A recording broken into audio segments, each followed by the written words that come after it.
base has dropped in Atlanta, Georgia, August 7th. It's a Wednesday. It's a wall pass Wednesday, as usual. It's an overreaction Wednesday, maybe the first one in SDH history. And it is a Wednesday that sees Atlanta United return home after defeating Orlando City in the U.S. Open Cup semifinal at Exploria Stadium 2-0 last night. Big win, comfortable win in a lot of ways. I think a very professional win, a very composed win, and a win done without Josef Martinez, who watched the game from home and really enjoyed it, as you can tell from his Instagram stories and Snapchat. He really had a good time. He was very proud of his babies, as he says. It's a strong win without Josef. It's a strong win on the fly, kind of figuring out what the attack would look like. Took a little bit of time to ease in, and it's semifinal hero Eric Remedi who gets the opener, and then Emerson Hyndman gets his first Atlanta goal. And you're in. You're into the semis, and you sit back tonight and you watch Minnesota and Portland play in the other semifinal, and you'll see who comes to Mercedes-Benz Stadium. If you are a season ticket holder, you'll be getting an email, I believe this morning, I know today, with instructions on the presale. I don't know about anything else beyond that. So stay tuned.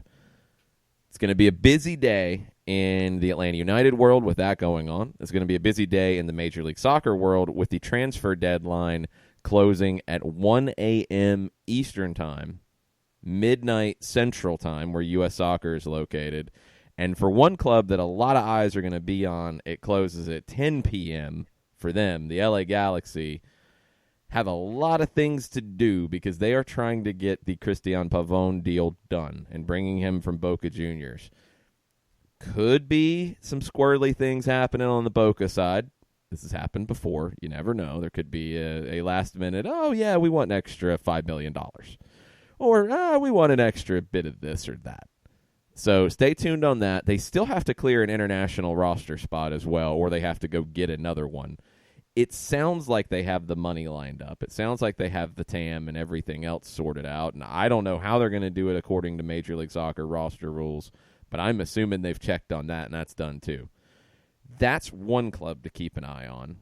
Montreal is another one. Bojan Krkic is in Montreal, reportedly to get his deal done to join the Impact. DC United might not be done. There's talk about Yamil Assad. There's talk about Jose Francisco Torres, maybe Danny Williams.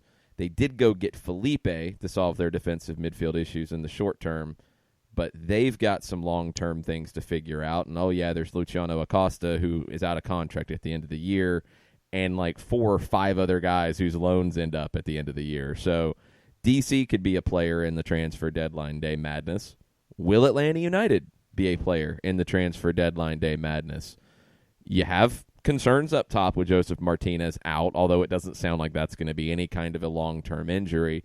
I'd say Sunday is probably not likely. Campeones Cup would more than likely not be likely. And then you're looking at his return, hopefully, for Portland. What do you do in the short term? Do you feel like you need to go get a forward? Do you feel like you need to go get an outside back? Because George Bello is on his way back. He played 45 for Atlanta United too. Where is he in rejoining Atlanta United's first team?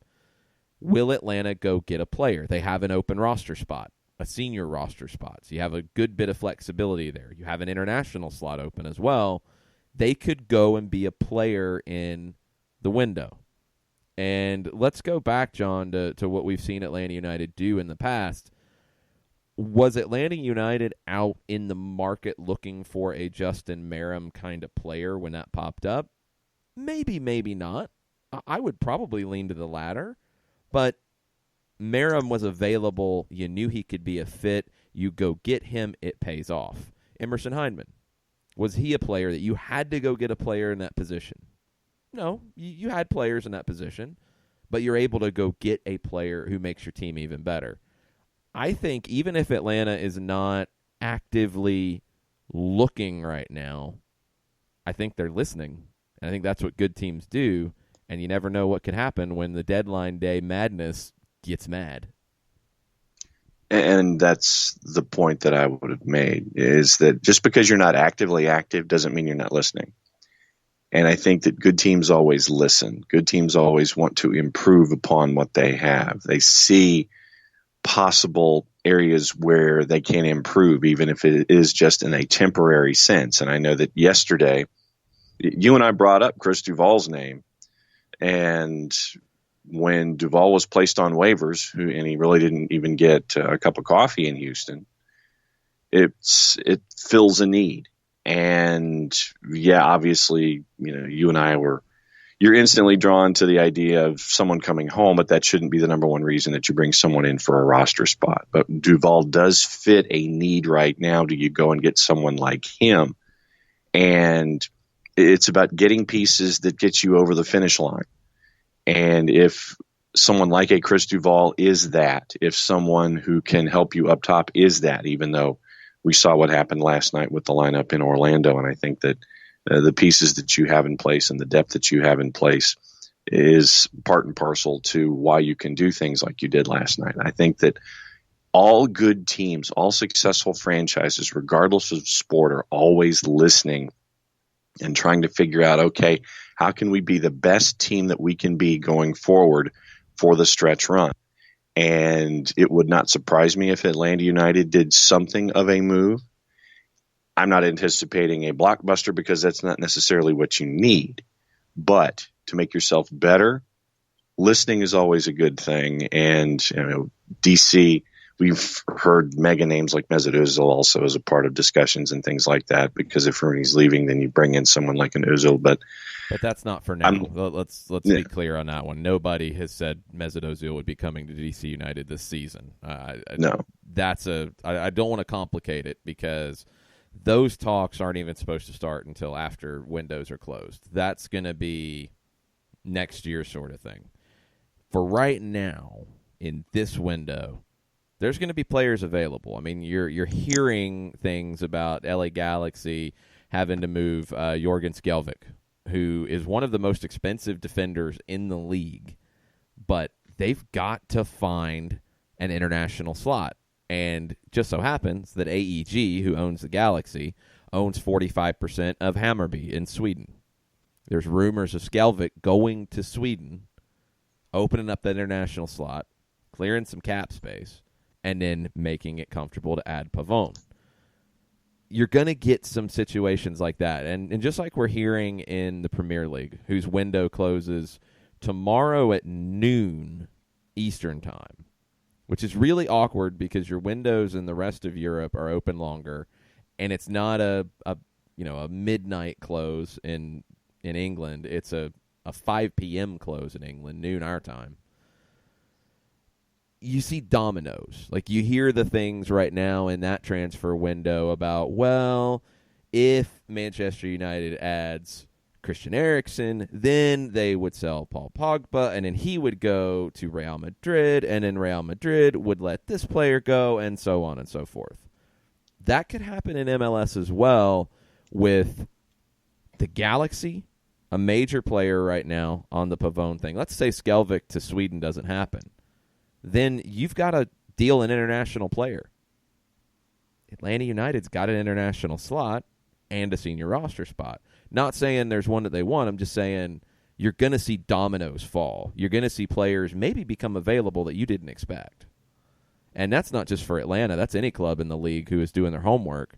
You could see some things happen as the day goes on, as these dominoes in MLS fall. And this is where those front offices earn their paychecks. How do you make yourself better?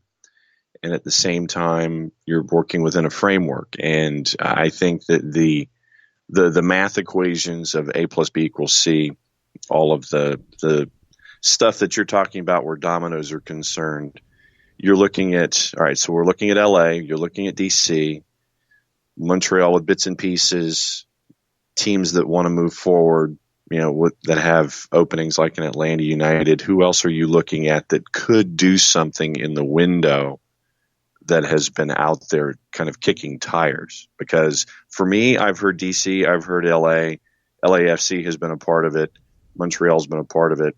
Who else is kicking tires? Well, everybody should be. I mean, that's the issue here. You should be looking to upgrade your team no matter who you are. I don't think anybody has a perfect team. And when you're LAFC and you're looking to go add a player like a Brian Rodriguez from Peñarol, who you're going to spend $8 million for, and Peñarol would keep 30% of a future sale. It's a 4.5-year deal. You're replacing Andre Horta, who did not work as a designated player, and you're going to get a teenager who is one of the top up-and-coming players out of Uruguay. You're looking to upgrade. So if LAFC is looking to upgrade, I think anybody in this league should be looking to upgrade at the possible deals that could happen. Those are the ones that we're hearing, what we've talked about. So your LA Galaxies, I think LAFC doesn't have to do anything to officially add Rodriguez. Montreal reportedly going to get Kirkic today, although there was some talk that the Galaxy might be in for Kirkic. And that's another one. You'd have to clear an international roster spot, so I don't know how that would happen. Maybe it's just everybody's throwing the LA Galaxy's name around on everything. There's talk about the Red Bulls potentially being a seller when it comes to Aaron Long, with Aaron Long's agent being very vocal over the weekend about him wanting to go to England, but maybe a work permit could be complicated for him. There's also talk about the Red Bulls bringing in talent because they need some upgrades. I don't think they're happy where they are right now. I don't know if Toronto is done. Probably, but I'm not sure. Does Orlando now that they're 4 points out of a playoff spot and the Open Cup run is done, do they start looking around for a trade, or do they maybe try to ship some assets out in trades? That's the added element for Major League Soccer. Is it's one thing to have the transfer window open and you can bring players in from outside, you can sell players out, but the trade portion of it as well makes it even more interesting because you might not be able to go out into the marketplace and go sign that player from Argentina or Uruguay that you want, but you might be able to make a trade within the league for somebody that you want.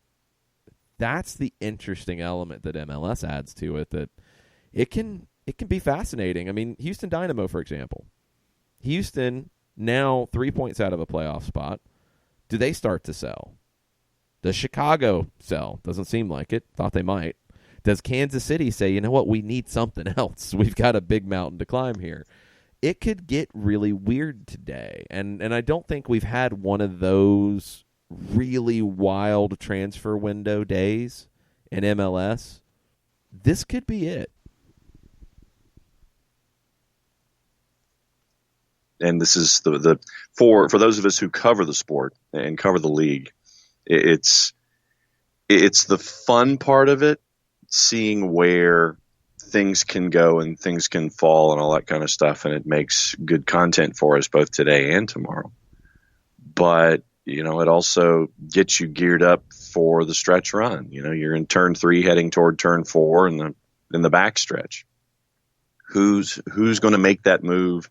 Who's going to stand pat and cost themselves something and cost themselves that much more down the line because folks around you were the ones that were moving and you didn't do anything on trade deadline, or transfer deadline.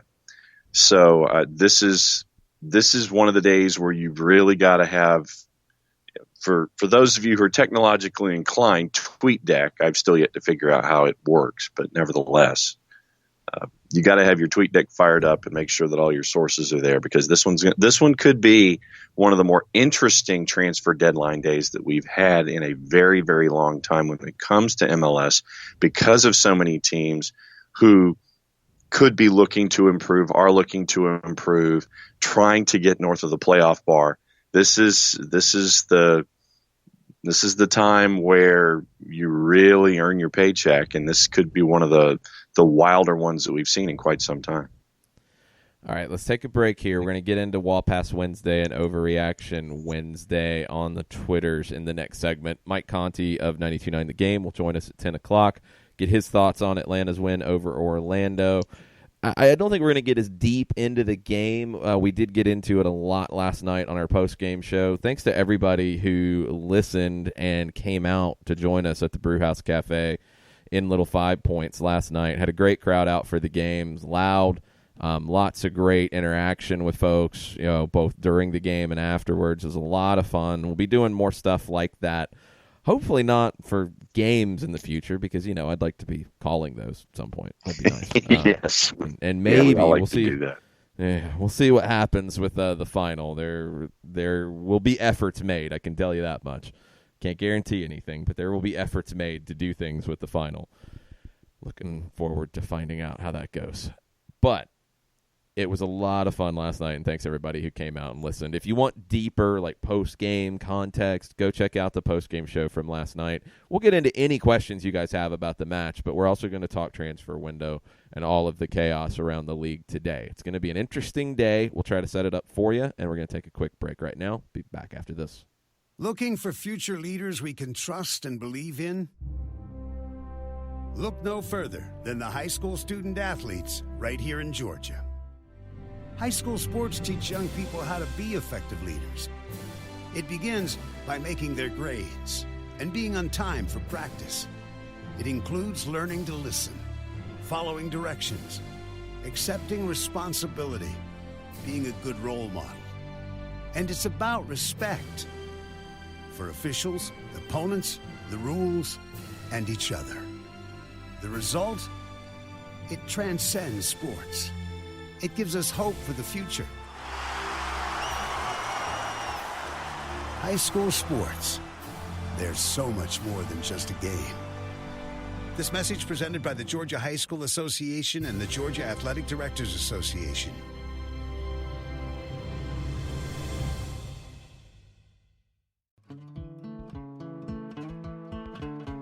Today's show is presented by Apolinsky & Associates, personal injury lawyers with over 30 years of experience, supporters of Atlanta United, Faction, and Inter-Atlanta Youth Football Club. If you've been hurt in a wreck, contact Steve today at steve@aa-legal.com or call in 24/7 at 404-377-9191. The initial consultation is free. We know that every driver is different, and a one-size policy does not fit all. That's why Country Financial offers a variety of discounts, so you get the coverage you need and the savings you deserve. From good driver to good student, multi-policy to multi-car, we've got a discount to suit every driver. Call Jason Wright at 678-568-6871 today to see what you could save. On Facebook at Jason Wright Agency or by phone at 678-568-6871. Discounts vary by state. Policies issued by Country Mutual Insurance Company, Country Preferred Insurance Company, or Country Casualty Insurance Company, Bloomington, Illinois.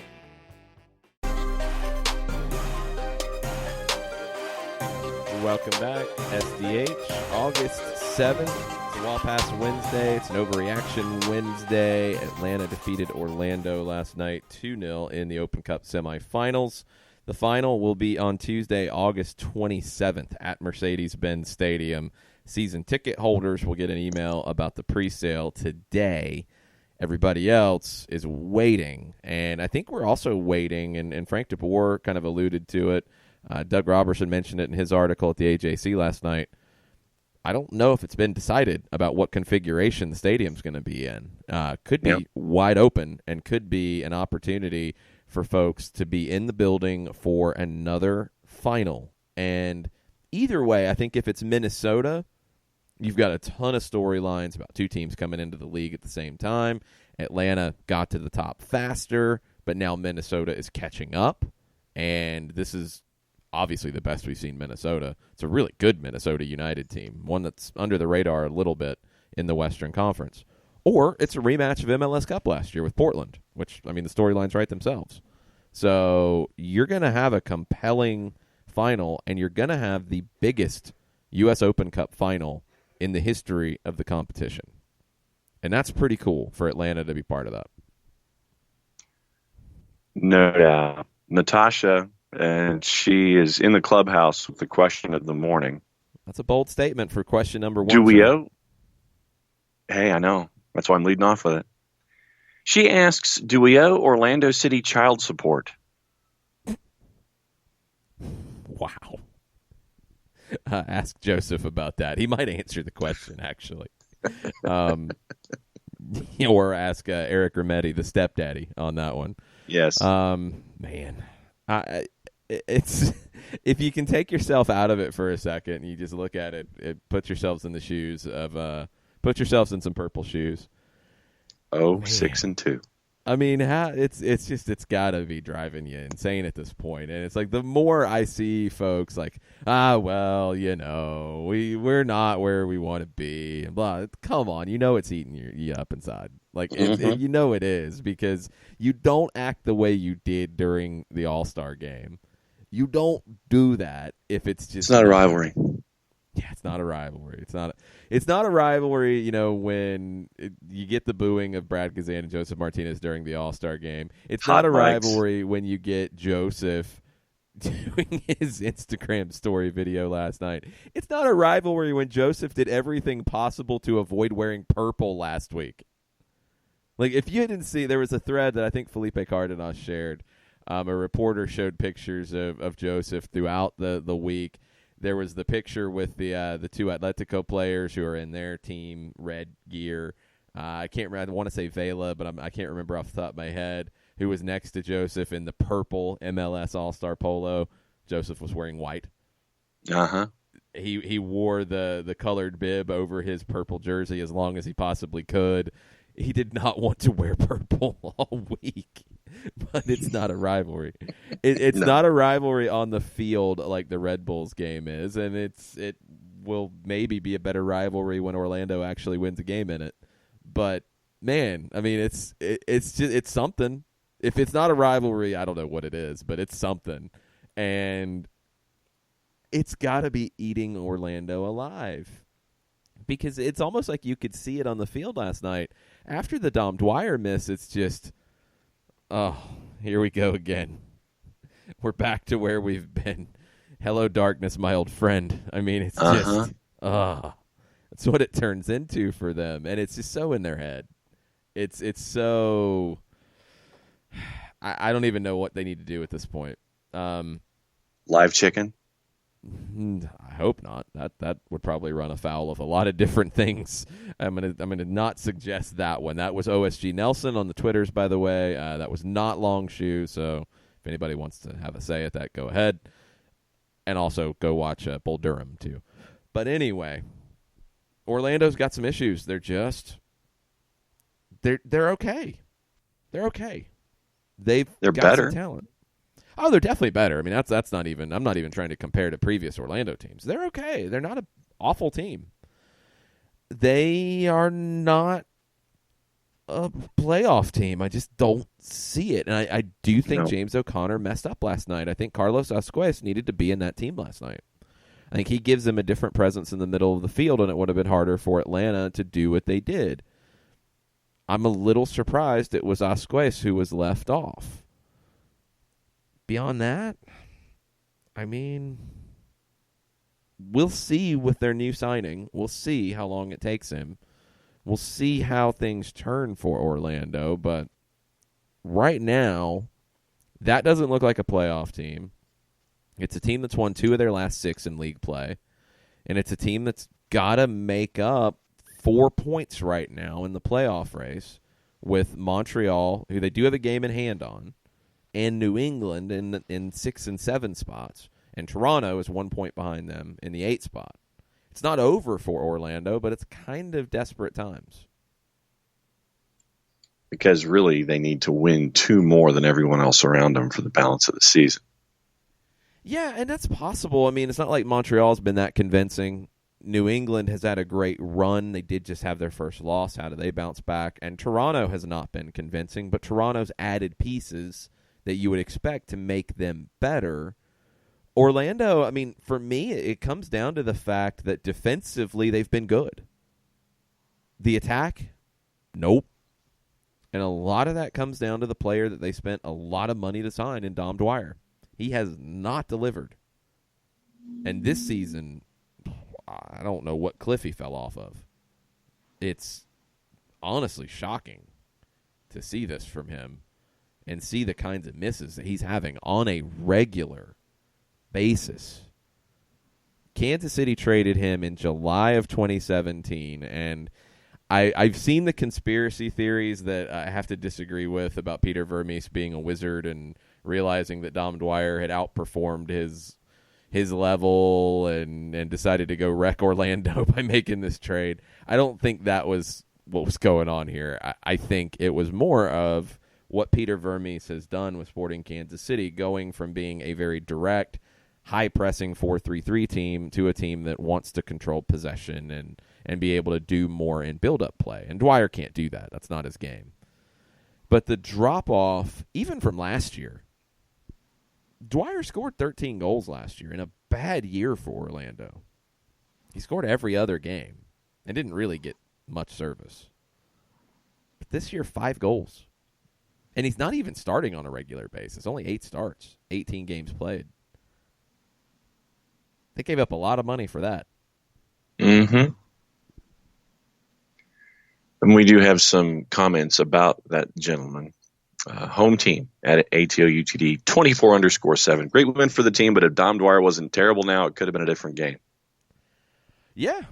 If they get that early goal, it's a different game. It changes it completely. But that's the way Atlanta's going to play. You're going to play a pretty open game for a defensive manager and Frank DeBoer. Man, Atlanta plays a wide open game because you get into these situations where you're 1v1. You're 1v1, and that was a great build-up from Orlando to create that opportunity for Dwyer. It's a great switch from right to left. Nani, perfect ball into Dwyer. He gets in behind. Doesn't test Brad Gazan. Doesn't force a save. If he puts that away, it's a different ballgame. Absolutely. But from there, I think you could see Orlando's confidence drop and Atlanta then start to grab control of the game and do what they do so well. Build up possession, put the pressure on, break a team down over time. Nathan Pugh, beating Orlando per usual is a glorious thing, but silly season rages on. Ozil to DC, a world-class passenger the last few years. What a signing that would be for DC, but how big a pay cut would he have to take? Goodness, hashtag Overreaction Wednesday. Yeah, that's going to be the question when it comes to it, is how much of a pay cut is he going to be willing to take? He would have a blast in this league. I mean, for what he does with the ball, and dude is a wizard in a lot of ways. He would have a fun time playing in this league. I will be curious to see if he gets some of the Pity Martinez treatment about not defending, because you think Pity doesn't play defense. Mm-hmm. Oh, boy. I'll be curious to see how that plays out. But Ozil, if you're able to go get him, that's a fun one. I mean, DC's in a weird spot, though, and I'm always intrigued by these situations because Wayne Rooney obviously worked for what they wanted on the field, and he worked for what they wanted off the field. He made them relevant in the DC market. He got people's attention. Casual fans knew who Wayne Rooney was. I think even, not really soccer fans, but you saw Wayne Rooney's bicycle kick on SportsCenter top 10 plays for like 2 months or something. It was the number one play for a long, long, long, long time. You know who Wayne Rooney is if you just follow sports. Mesut Ozil, great player, wonderful player, wonderful attacking player, would be a wonderful player for DC United. Does he move the needle, though? I don't think he does. No. And I don't know if they need that now, but there's a thing I think in our world where we're sitting here talking soccer on a daily basis and we live it and breathe it, we know what Ozil brings to the table and we know what he is as a player. He's not, in terms of celebrity, in terms of name recognition, what Q rating, he's not Wayne Rooney. He's not David Beckham. Those are guys who transcend. I'm not even 100% sure that Thierry Henry transcended that. I don't think he did. I think that was an argument that I'd have a lot of times when it happened is if you go ask your average sports fan at that time, did they know who Thierry Henry was? I don't think they did. I think they knew who David Beckham was. They didn't know who Thierry Henry was. I think Ozil is even lesser than that in that regard. I think when you see him play, DC fans would love him because of what he's going to do. But is your casual fan who has now been like, oh, cool, DC United games, that's where I want to go because I want to see Wayne Rooney. Yeah, I know Wayne Rooney. Yeah. Man, everybody knows Wayne Rooney. Come on. I don't think they're going to say that about Ozil. And I don't know if they need that anymore. Maybe Rooney has put them over the top. I do really appreciate the aggressiveness that DC United is taking in regard to talking about Ozil, talking about Mario Balotelli, going out and getting Ola Kamara immediately. They're going for it in a lot of ways. And they have a team that is in the mix this year to win the trophy. But they're not sitting back with the Rooney news. I guess they handled it as well as they could. And they're already looking at what big moves they're going to make next year. Under the weather. Really impressed with the professionalism of our team last night. Atlanta took the air out of that stadium more than the humidity did. The moment looked too big for Orlando. Yeah, I agree with that completely. And that's what happens after you win a championship if you're on the Atlanta side of it. You get into a moment like that, and even if the Dwyer goal goes in, I don't think you fall apart. You've been there and done that a little bit. And it showed in Los Angeles where you did fall apart for 12 minutes. But you drug yourself back into that game. It showed itself in the match against DC here where they just made life difficult for you throughout. You drug yourself into a win. When you get over the hump, I think you have that belief that you can do it again and you can play through this stuff. When you haven't and you keep getting to the hump and falling on your backside, you feel like that's what's always going to happen. And that's kind of how Orlando feels. You know, you get there, Dwyer has the opportunity, you get the chance to take the early lead. Oh, no, here we go again. It's a labor of Sisyphus. That's a good reference this morning. I thought, man, that's because, you're getting to that moment, and then when you think you're going to be able to push the rock over the top of the mountain and have it go back downhill, it rolls back down into the valley. It's going to have to take something different to put them over the hump, because I don't think they have it right now. I think the Nani addition is a very good one because it gives them that different presence to maybe do it. But is he going to be enough? If they don't make the playoffs this year, I really wonder what's going to happen. I mean, I didn't expect to be hearing the national media in Orlando there for the All-Star game, to leave Orlando and start talking about, well, maybe O'Connor's seat is warm. Maybe this is an issue. Maybe he's not going to make it long term. I didn't expect that. But now that it's being talked about, do they stick with him? Have they seen enough? Is he the guy to get them over the hump? Do they still need to have a better roster? I think they do. I think they do need more talent. But I don't know if O'Connor's the guy. I'm not 100% convinced he's not, though. And that's what's hard about it for Orlando. It just feels like they're there. They're not bad. But are they a playoff team? I don't think they are.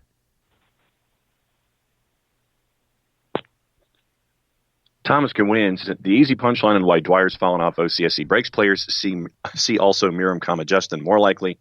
Vermees and SKC knew he was standing on the edge of the cliff and traded him because of it. No, I don't think it's that at all. I think it was the style of play for Kansas City. They needed somebody who could play up top as opposed to just a finisher. And that's what Dwyer is. I mean, Dwyer's a guy kind of in the Nemanja Nikolic mold who has to have service to contribute. If he's not getting service, he gets frustrated. Then we see some of the other antics that come out in his game. I think that side has also grown during his time in Orlando, which is an annoying and frustrating Don't really remember that stuff out of him in Kansas City as much. But he's not somebody who's going to create for himself. He's somebody who has to get on the end of things. Peter Vermes wanted a number 9 who could be more involved in the build-up. And he's still honestly looked for it. I don't know if he's completely solved that issue, but Dwyer was not it. And when you have the amount of resources that were going to be given to you for him, you make that move. And Kansas City didn't lose a beat. I mean, they didn't miss a beat. They were fine. They've been good, and except for this year with all the injuries, they haven't dropped off. It hasn't done anything to transform Orlando. They had their worst season ever last year in Dwyer's first year with the team, and that's not all his fault either.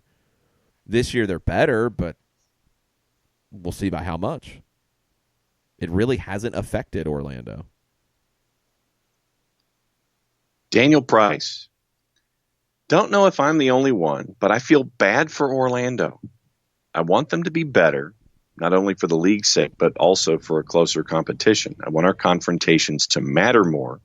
There's a good fan base in Orlando that deserve a better product. I'm not saying that I'm mad or in any way upset. We won. I'm very happy that we came away with what could be called one of our better wins.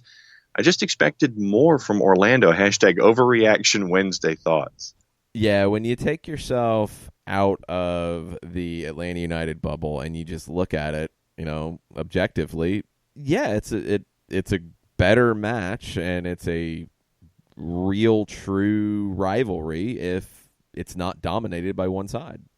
Absolutely. And it'd be great for the league if Orlando was a better team. It'd be great because they have the potential to have a very energized fan base. We've seen it in a lot of ways, but we've seen their energy and we've seen their numbers at times. Not last night because they haven't been that good.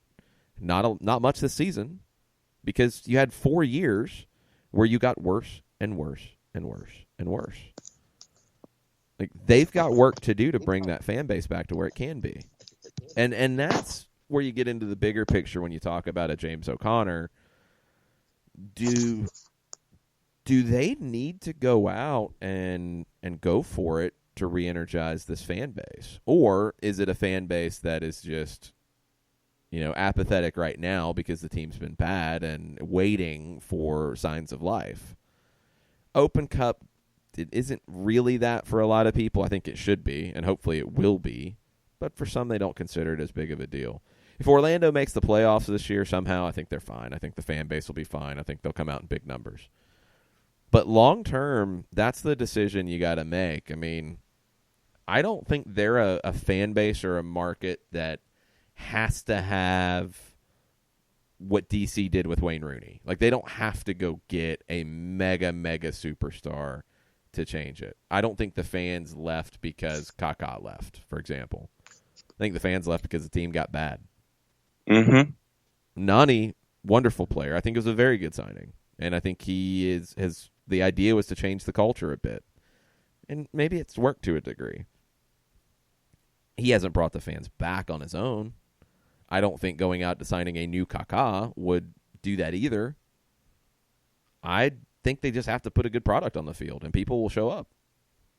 But it hasn't been a good product on a regular basis, and I don't know if the fans are convinced that they can deliver a good product, and that's the scarier part.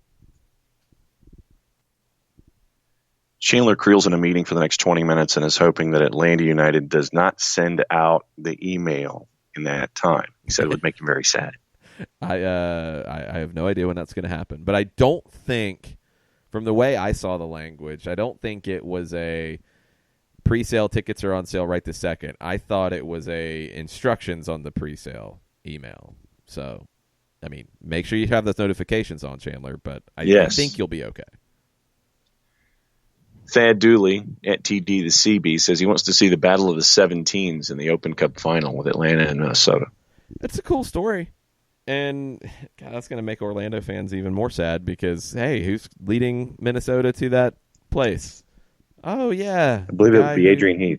Brought you into the league, and he's pretty much got his whole staff in Minnesota, and you fired him in mid-2016. And how's that worked out for you? Yeah. Yeah, it's going to just be even worse for Orlando. Look, Heath has gotten the job done. credit to Minnesota in the fact that they did deliver on what they said. I don't think they needed to do it that way, but they were in the process of building a stadium. I'm sure that had an effect on their strategy. Adrian Heath said 3 years. Well, it's year 3, and you are a playoff team, and you're in an Open Cup semifinal. You've delivered. Adrian Heath did what he said he would do. So, and he's a big personality. I think he's the right guy for that fan base. I think they're loving what Adrian Heath brings them.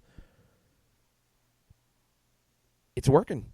So from a storyline perspective, if you're US Soccer and you want to sell this game, yeah, it's an easy one. Minnesota joins MLS 3.0. They're here. And they're playing the team that has been better than them since they came into the league at the same time, but can Minnesota get one over on them? It's a great storyline. The Portland storyline's a great one, too, because it's just a rematch of MLS Cup last year. So either way, U.S. Soccer should be very happy with this. Either way, I think it's a compelling matchup for Atlanta United fans to come out and be in big numbers for a final. And it'll be a great day for the tournament. And maybe this is it. Maybe this is what this tournament needs. Maybe next year we're not talking about some of the things that have been said all summer about this tournament. Like, it's not that big a deal. They need to rest players. I don't really care. Maybe a big final with a big crowd and a compelling story is what changes it. And you get into CONCACAF Champions League if you win Open Cup. Yeah, I know, but people don't really care enough. And we've said that over and over again, but I saw a lot of people, and probably on the more casual side of the fan base, but still, when Joseph was not going to be able to play last night, I saw a lot of people say, he's resting players for the weekend. It's like, no, the rest of the lineup is first choice. But that's the immediate thing people jump to because people don't think this tournament is taken as seriously. This season, I don't think you can make that argument when it comes to Atlanta United. I think it's an impossible argument to make that they have not taken this tournament seriously, and they've been rewarded for it. And they're going to be rewarded with a home final, a huge crowd, and potentially another trophy for the trophy case. John Nason with thoughts on growing the U.S. Open Cup. With continued promotion of the Cup in the coming years, what do you think about Mercedes-Benz bidding to host the final each year sometime in the near future? Atlanta loves to host those kind of events. Yeah, they've gotten away from doing that. When they went to the pro era of the tournament, they did a neutral site final for a while. I think the fear is that if it's not Atlanta United in the final, that it would not be a big crowd in a big venue. So they've decided to go to the format that they have now, which is if you're eligible to host it, if you have a venue that can host it, you go into the draw, and it's a draw for priority. Not even that long ago, it used to be a bid process, and that's why D.C. had a ton of Open Cup home matches. That's why Seattle did, because they, I guess, offered more money to host them to U.S. Soccer, and U.S. Soccer was going to take the money. It's kind of a weird way to do a cup tournament, but okay. Now it's not that. I don't think they go back to a neutral host. I think it's kind of the same reasons why they got away from it for MLS Cup. You just don't want to have that scenario where, okay, Atlanta is hosting the Open Cup final. It's Minnesota and the LA Galaxy playing in Atlanta, where it's not going to be a huge crowd. I think it'd be a bigger crowd here than it would be in a lot of places like that, a lot of neutral sites. But it's not going to be a huge crowd. It's a long trip for the home supporters, that type of stuff. So I don't think they'll do it. But I hope that it pushes teams to see what the tournament can be for them. And just from a straight-up economic reason. Look, Atlanta United's going to make some more money on this. And money's good when you're running a business. And a professional soccer team's a business. You want to make more money? You treat the competitions that your team is in seriously, and you go out and you sell it to people. And you say, hey, we're going to be hosting this Open Cup match. You should come watch it because of X, Y, and Z. It's a big deal. And magically, people buy tickets. It's amazing how that happens. Strange how that works. when you don't treat it as a big deal, both from a roster standpoint and a marketing standpoint and a communication standpoint, when it's just, well, whatever, we're playing the Open Cup, we're playing, so-and-so, we're going to rest a bunch of guys. When you do that, then no, people aren't going to show up. But if you make it a big deal, people will come out and support it. And I think it will be a huge crowd for the final. And I hope next year that carries over to when the tournament starts, that it is looked at as a bigger deal. I hope ESPN looks at it as a bigger deal and puts more of the games on TV. That game last night should have been on TV. You had reruns on ESPN2. Why don't you put that on TV? Even just with that feed. Like, even if you don't want to go full-blown TV production for bringing in Champion and Twelman and a bunch of extra cameras and all that, you could have put that production on ESPN2 last night. I don't see any reason why you couldn't. Why don't you do that? Preaching to the choir, sir. Lewis Martin. Tonight should be on TV. I mean, I Yes. think they're going to have, looks like a very close to sold-out crowd at Allianz Field. They might sell it out before the day is over. Yep, they're opening up the upper deck. This is capturing people's attention. And this is capturing people's attention in Minnesota after these two teams played on the weekend, which is complicated. It happens sometimes. It's weird. But they're going to have a good crowd tonight. Should be on TV. The semi should be on TV. I'm glad the finals finally making it to TV on a regular basis. But you get these semifinal games, you've got the whole tournament. You have a compelling story. Put it on TV. You throw a New Mexico United game on TV in the earlier rounds. It's a later night game. You throw it on an ESPN2, people are going to stumble on it and be like, ooh, what's this? Hopefully, this final helps that process. Lewis Martin with an on-par reaction. He says, I loved listening to the show before and after the match. Felt like the old days, kind of like insiders only, and thanks for all we do. Thank you, Lewis. We weren't trying to be secretive or anything. Actually, we had a lot of people listening to both live, which was really cool. It was one of I think it was our biggest of doing the pre- and post-game shows for Open Cup. So thanks for everybody looking for us, finding us, sending in questions, pre- and post. That was a lot of fun. Shiva, am I overreacting, or did Franco show a lot of anger toward FDB when Barco was sub? I know it was a great game and a win for us. Both those sideline interactions could not be healthy for the club. I honestly did not see it. I did not notice that. I saw people talking about it, but I did not notice it. I thought DeBoer made it pretty clear afterwards that Barco was going to play 45. He was told he was going to play 45. I don't know why he came out and started the second half if that was the idea. The only things I have are maybe he looked better than Frank DeBoer thought, management thought, and they wanted to see what he looked like in the second half, and then they saw and said, oh, okay, let's go ahead and go back to the original plan. Maybe Carlton wasn't ready yet to start the second half, and you needed a little more time for him to warm up. I don't know. But I didn't see any bad negative reaction, and according to DeBoer, it was clearly described as Barco was going to play 45. That was the idea. So I don't know. I'm not sure. I want to clarify something because Father Martinez chimed in, and I wasn't clear in what I said. Father Martinez said, couldn't disagree more about people not caring about the CCL. That's how we make our brand bigger than just the MLS, beat some of the bigger Mexican teams, and then play competitive matches against the top clubs in the Club World Cup. No, I completely agree with that.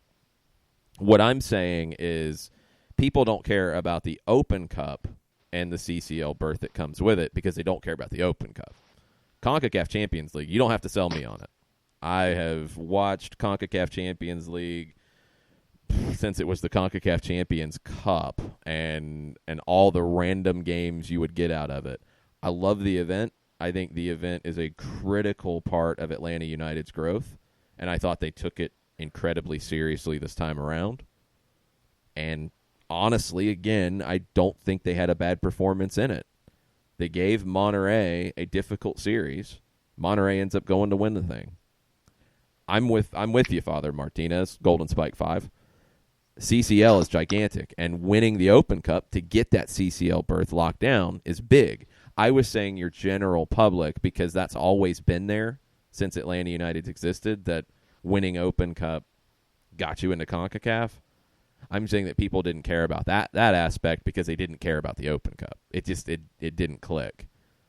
I think it's a big deal, and that's why I've said all season, and I've said in previous seasons, I feel like Atlanta United should take the Open Cup seriously. With the depth that they have, they can compete on multiple fronts. They can handle these Open Cup games, and we've seen it this year. They have. So, yeah, the CONCACAF Champions League berth is a huge element of it. Please don't think that I'm diminishing Atlanta United's participation in CONCACAF Champions League, because I will fight people all day long about how big of a deal CONCACAF Champions League is. I'm that guy that was watching the group stage that was going on early last week with the triple header involving Marathon. Well, that's the CONCACAF League, which is right. Not the CONCACAF Champions League. And that all of that play gets the you toward that. Yeah, see, I'm the guy that watches the play-in tournament. I was watching you're the have action to do Hamilton. CONCACAF League down here and fill us in on these teams since you're scouting them and stuff. Yeah, no, I was, like I said, I watched the match in Hamilton that involved Force FC. I watched the match with Marathon, and then I watched the match with Allianz, because, once again, those were guys that were hanging around last year in the tournament. And so if you're going to keep an eye on them for the next year, you got to see what they're doing now. So I was doing some advanced scouting last week on some of the teams that were involved in that last season. All right, well, you're going to have to share your notes then, because we'll see who wins CONCACAF League and gets in to CONCACAF Champions League next year. Now, I wish they'd go back to a true Champions League. I wish you had a group stage. I wish Atlanta United would be going to either Hamilton in Canada if they got through, or going to Jamaica to play Harborview or whoever in a group stage. I wish you had that. I don't think the tournament, I don't think the overall level is quite there. And ultimately, and it's an interesting discussion, what's going to make it better. A true league format where you have those group stage games that people did not like in the past, or what MLS and Mexico are doing in creating some of their own competition. Like, that feels made up right now, but people diminished the group stage of CONCACAF Champions League, and they said, oh, well, the teams from the Caribbean and the lesser teams from Central America, they can't hang with the U.S. and Mexican teams. And they couldn't.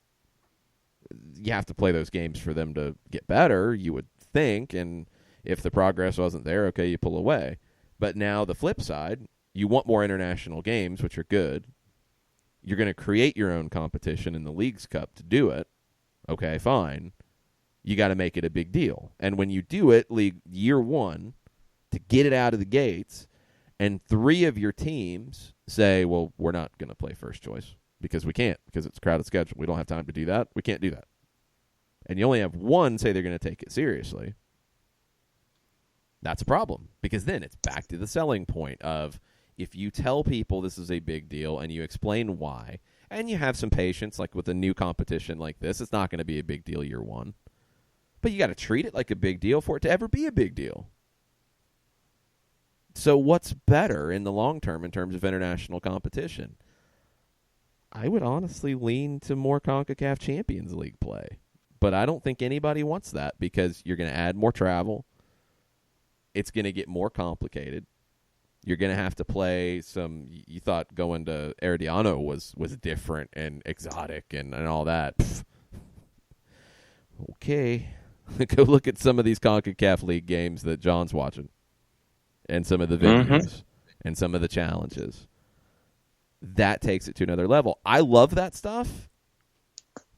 I don't think there's an appetite for it with the league. So then they have to make the Leagues Cup a bigger deal, and they have to treat it appropriately as a big deal, because international play is huge. It's such an important aspect of a club's existence. It's one thing to win your domestic league, which is a big deal. In MLS, you got to win a playoff to get there. Your domestic cup, big deal. You see the comments out of Argentina, for example, talking about Eric Remedi and his performance in the Open Cup last night. And it's like, this is Atlanta's first final in their national cup, and it's a big deal. It's a cup. International play is also that. And if you got to manufacture it because of the way CONCACAF is, okay, fine, but it's got to be treated as a big deal. So next year, Atlanta United, I think you can pretty safely say, will either be in the CONCACAF Champions League or in the Leagues Cup. And I think Atlanta United will take either one seriously. They showed in CONCACAF Champions League, you're going to take it seriously. That's not going to change. If it's Leagues Cup, I think they take it seriously. I honestly think Atlanta takes the Campeones Cup more seriously than people are going to think, because of how important international play can be. You got to sell it as a big deal for it to ever be treated as a big deal. I'm trying to see, since we've got about 2 minutes here, I'll go with this one to get us to the top of the hour when Mike Conti from 92.9 joins us. Tafka, and Jarrett had a reply, and I want to compare his reply to what you would think. Tafka asks, are there any young strikers on the twos that are ready for a first-team contract in minutes? Jarrett said, probably not. Jackson Conway's really fun to watch, tough as nails, but I don't think he's ready. Beyond Vinny Kanekimana making a ton of noise lately, but he's playing on the wing. Patrick Okonkwo working hard when he can. You're getting there, just not there yet, in my opinion. No, there's nobody ready. Kanekimana is on a loan, so that's not a straight-up easy deal to make. Conway's 17, and he's in his first professional season, and he's grown from day one to now immensely. But he's not there yet. You don't need to rush him yet. Okonkwo has been better this year. I've seen things out of Patrick Okonkwo that I didn't know that he had in him. But he's not ready yet for an MLS deal. So, no, I don't think there's anybody with the twos who's ready right now for an MLS deal. Kendall Edwards would have been really close coming out of the academy, but he's had some injuries that have slowed him down just a little bit. Campbell passed him, so now I don't think they're in any rush on Edwards. Will Vent would be the one that is probably the closest. And are you going to need to do that as a homegrown deal, or could you sign him to a USL deal? I don't know about him being ready for MLS minutes as we speak. And that's a different conversation. Just are they ready for a deal? I think Vent will likely be the next academy player signed. But I don't know if that's to a USL Championship contract or an MLS contract. I could see either one, but I don't think he's going to be eating up a bunch of MLS minutes straight away. I think it's going to take him a second on that.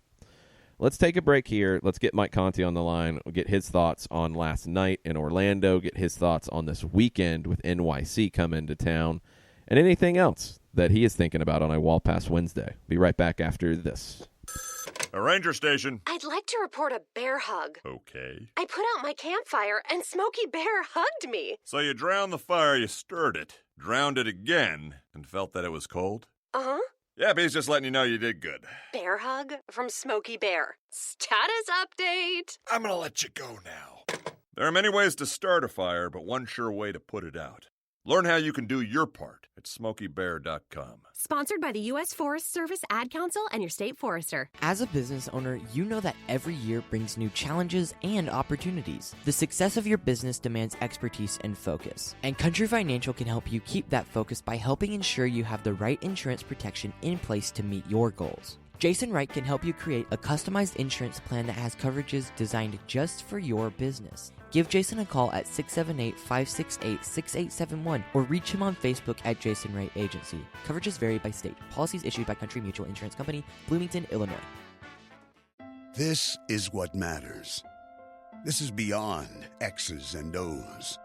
This is the difference mutual respect makes. This is what character looks like. This is what defines us in Georgia. This is sportsmanship. School sports. It's not the outcome that matters most, but the way the games are played. This message presented by the Georgia High School Association and the Georgia Athletic Directors Association.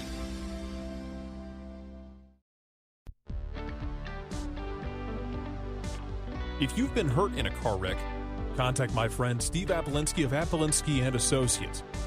He's been representing individuals for over 30 years throughout Georgia and Alabama.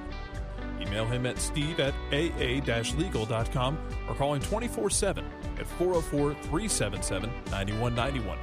The initial consultation is free.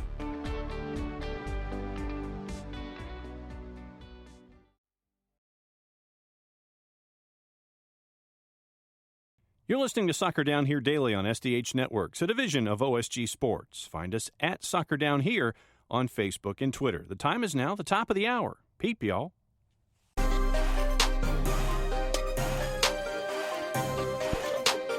Welcome back, SDH, August 7th edition. It's a Wall Pass Wednesday. It's an Overreaction Wednesday. It's an Atlanta United moving on to the U.S. Open Cup Finals Wednesday. It's also ESPN the Ocho Day, and we're watching and trying to figure out, I think this is called the Moxie Games, Mike Conti, and it's head tennis or dodgeball, ping pong or something. It's two adults batting around a dodgeball off their foreheads on either side of a ping pong table, and they're allowed to climb onto the table. So I think it's called like combat ping pong. And now Penn from Penn and Teller, I guess, is one of the commentators. So I don't know. Sure. It is truly a fascinating watch. This is okay. All right, we might turn into ESPN the Ocho down here at some point. Let's head down to Orlando and let's talk about what happened last night. What did you think of Atlanta's performance overall? Really gutsy performance. Really just tip my cap to them. Everything that they had to deal with in the 24 hours leading up to the game, kind of unexpectedly losing Joseph, trying to figure out how to go forward with that. And I think Frank DeBoer just deserves a ton of credit because we didn't really perceive a lot of rotation. We didn't think there would be the need for rotation. And yet, what does he do? He brings Eric Remedi off the bench on Saturday, and who comes back and has a man-of-the-match performance last night? Eric Remedi. And Frank had some courageous substitutions. I thought taking out Barco essentially at halftime for Carlton was a courageous substitution. It worked out. The ability to get Tito on for 10 minutes at the end was courageous. It worked out. And here they are now in the final for a major trophy in the second consecutive year, which I think just reaffirms something I tweeted last night, that very, very few people have it better than us when it comes to what our favorite team has given us over the last 2 years. So really gutsy performance, really just in total admiration of what they did. A really, really courageous road performance last night in a place that was difficult to play against an opponent that was going absolutely all in its biggest game in franchise history, and in a game where their coach probably needed to win to save his job, and he ended up smothering them. Really impressed. Very, very impressed. By Remedi in particular. I thought he was great. So did you watch in a room that also had an indoor hammock, Mike? No. I don't think that's an indoor hammock, by the way. Just based on some of Joseph's other Insta posts and snaps and things like that, I think he's got like some kind of porte cochere or something like that outdoors, and because he's got that swimming pool, and I think the hammocks hang under the porte cochere, and he's got a TV out there. So I'm not 100% convinced that was an indoor hammock, but it's got to mean a lot for Joseph to see his teammates go down there and do what they did last night without him. Honestly, I think the biggest news to come out of last night was Doug's report that Joseph has a grade 2 adductor strain. That's not good news. That means he's out for a month at least. That is very bad news. And I think that's been lost in the mix of all the positivity about the result last night. It does prove that you have enough goal scoring quality where you can kind of weather that storm. But I don't like that at all, because you're playing New York City, Portland, Orlando again, Portland or Minnesota in an Open Cup final, Philadelphia. You're probably going to have to play all those matches without Joseph. And I don't like that, because you're still you're engaged in a battle for the number 1 seed in the East, which is vital, because you won't have to play a road game in the playoffs up to the MLS Cup final. I don't like having to go through that without Joseph. The transfer window is still somewhat open. It's open, but you got not somewhat open, but you're running out of time is my point. Right. And I just don't know if you can go out and find a striker. Just snap your finger and find a striker. And then find room for a striker on the roster. Yeah, the question is, you've got room, you got a senior spot, you got an international slot. I do want to, and I don't know if we'll get any more clarification before Frank DeBoer speaks to the media again. I'm curious about that, a bit that length of time he's going to be out, because I had heard that was not the case. I had heard that you're talking probably a week to 10 days. So the only thing I would say to rebut that, Jason, is consistently this year the timetables that we have been given on injuries have been way overly optimistic, and there is always gamesmanship that you play when you're dealing with injuries and indications of how long someone will be out. So I would wait until we get a definite word. Now, if he's going to be out a month.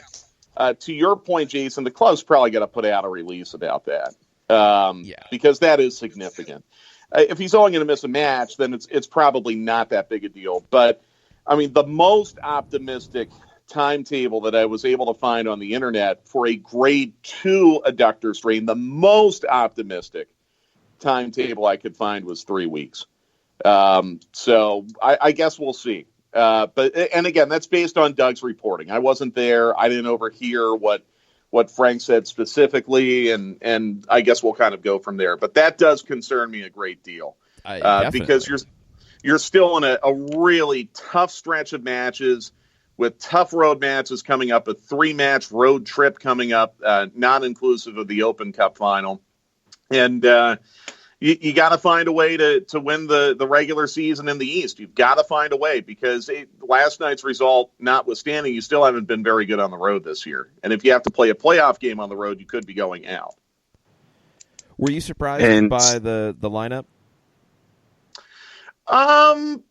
Not really. I thought I liked your theory, Jason, that Miram could slide in as a striker and play back to goal if necessary. But I wasn't surprised that they played the 3-5-2 in the manner in which they did. I think what we have found is this team is extremely high on Emerson Hyndman. They continue to give him opportunities to play and start. Obviously, Hyndman rewarded them for that decision with a goal last night. I thought he was fantastic, too. Could have been man of the match. Outside of that, no, not really surprised. And the good thing is now you don't play again until Sunday. So if you're worried about the amount of running that your wingbacks had to do in Miram and Gressel, you can probably turn that around now and be okay for Sunday. So no real surprises. Again, I think it's a demonstration that Frank can be flexible when he needs to be. Honestly, I think now there appears to be this general consensus that the 3-5-2 works to the point now where you make your roster pieces fit that formation.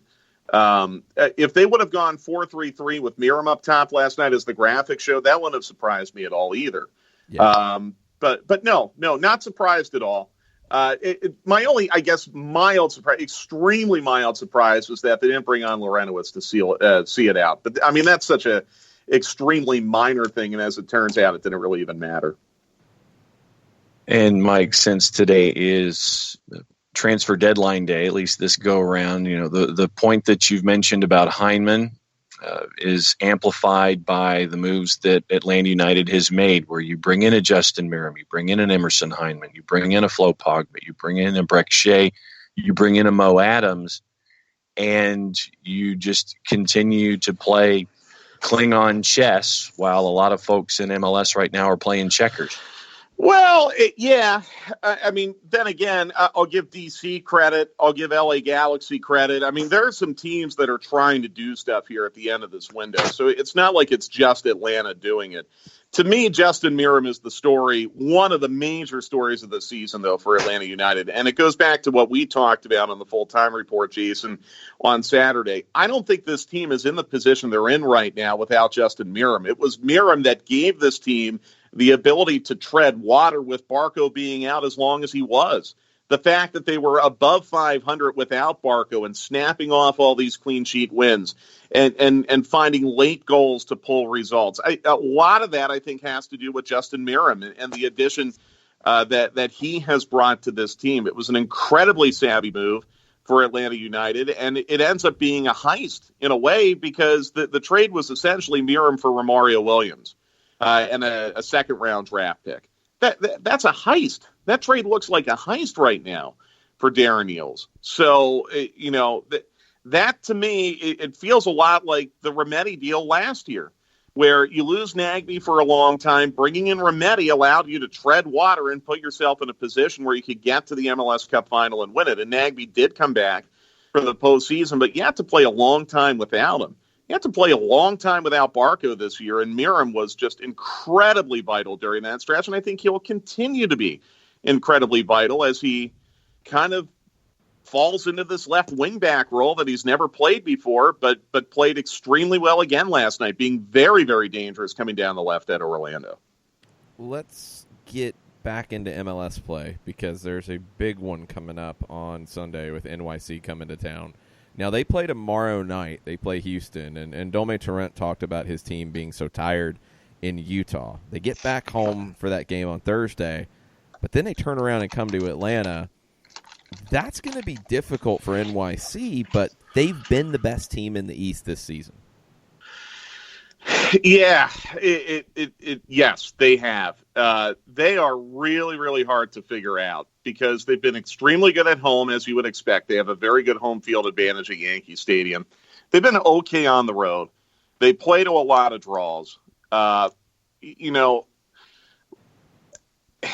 hard to figure out because I don't put too much stock in what they did at RSL over the weekend. RSL has been a snake pit for Eastern Conference teams this year. Talk to Philadelphia, talk to Atlanta. So I don't really feel any differently about New York City's recent form because they lost at RSL. They're still 4-3-4 on the road this year.